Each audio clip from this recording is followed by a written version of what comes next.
টেন্ডারবাজি, চাঁদাবাজি, দুর্নীতি, অপরাধ, দখলদারিত্ব, মজুদদারি, এগুলো সবকিছু একসাথে প্রতিরোধ করতে হবে, ঠিক কিনা বলেন? একটা মানবিক সমাজ যদি চাই, প্রতিরোধ করতে হবে। প্রিয় ভাইয়েরা, আল্লাহর শপথ নিয়ে বলি, এই নাসিহাত গুলো সবার জন্য, সব দলের জন্য, সব মতের মানুষের জন্য। আমরা কোন দলের প্রতি মানুষকে ডাকি না, আমরা ডাকি ইসলামের দিকে। সব দলের, সব মতের, সব মানুষদেরকে আমরা আহ্বান জানাই, আসুন আমরা একটা সুন্দর সমাজ বিনির্মাণ করি। এই যে নতুন বাংলাদেশের এক সুযোগ এসেছে, আর জীবনে হয়তো আসবে না, সামনের 100 বছর এই সময় আসবে না।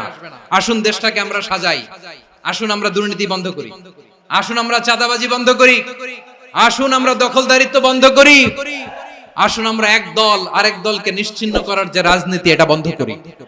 সব দলের প্রতি আমার আহ্বান, আমরা চাঁদাবাজ মুক্ত বাংলাদেশ চাই, জুলুম মুক্ত বাংলাদেশ চাই, ফ্যাসিজম মুক্ত বাংলাদেশ চাই, গুণ খুন খারাপি মুক্ত বাংলাদেশ চাই, আমরা নতুন ভোরের বাংলাদেশ চাই।